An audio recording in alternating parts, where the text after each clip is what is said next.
Alright, so let's talk about lesson time. Gaano ba talaga dapat kahaba yung lessons for it to be effective, meaningful, and you get everything that you need in a session, no? Kaya ako personally, I don't like to use hourly kapag tinatawag na session, yung mga sessions, kasi sometimes kailangan mo mag-extend ng 1 hour, and then most of the time actually you need less.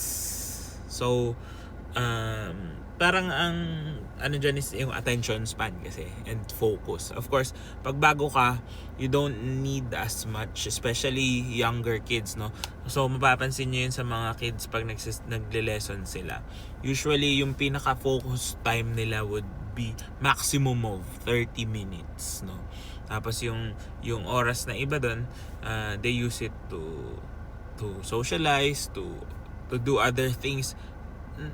Hindi naman natin pwede sabihin hindi related sa music kasi nakakatulong pa rin yun sa overall growth nila as musicians. But yun nga, yung tugtugan time, kumbaga, very very focused dapat yun. So it would really depend, no? Sa mga kids, usually 25 to 30 minutes na tugtugan, tapos yung iba medyo you have to incorporate play as well, di ba? Of course, sa mga adults yon 1 hour usually standard, di ba? Pero minsan sa loob ng 35 minutes nakukuha mo na 40 minutes, and then the other times kailangan mo lang mag-check and all of those things. Syempre kasama sermon dun pag nagle-lesson ka, di ba? Now, if you're turning pro or music student ka, ganyan, usually yung lessons na mo aabutin ka ng mga yun, standard talaga nga is 1 hour, pero sometimes you need more. Sometimes gumaabot siya ng 1.5, 2 hours, 3 hours. I think the maximum na nag-lesson ako was around 3.5 or 4 hours. Then talagang wala na akong maibubuga. Pagod na. Of course, depende yan kung ano yung mga pine-prepare nyo. For example, you have repertoire to prepare. Kumari, recital mo, diba? Syempre, you have to prepare a 1 hour program. Kung 1 hour program yung kailangan mo tugtugin, hindi pwedeng ang lesson mo 1 hour lang. Kasi, syempre, may mga times na hihinto ka between the passages, may kailangan linisin. So, humahaba talaga.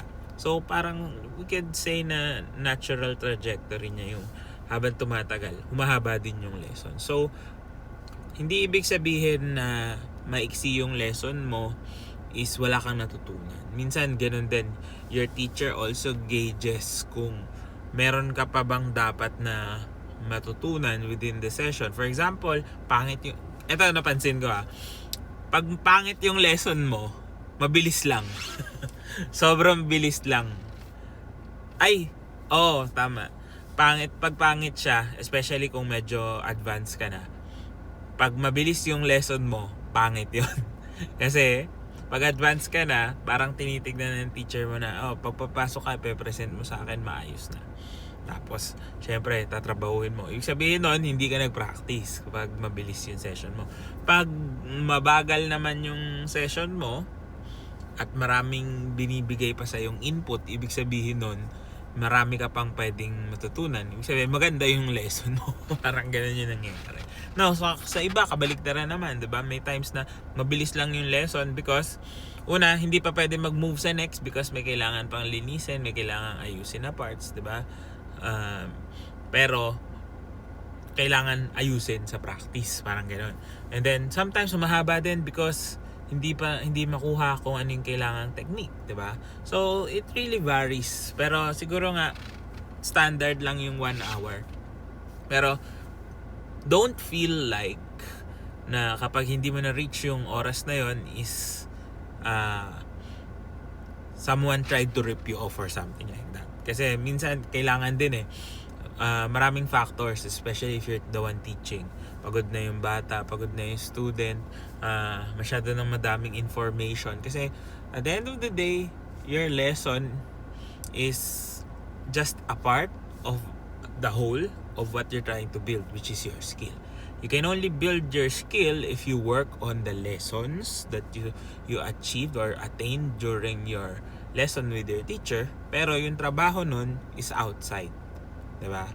Yung trabaho ng pag cultivate of whatever learning you have happens outside.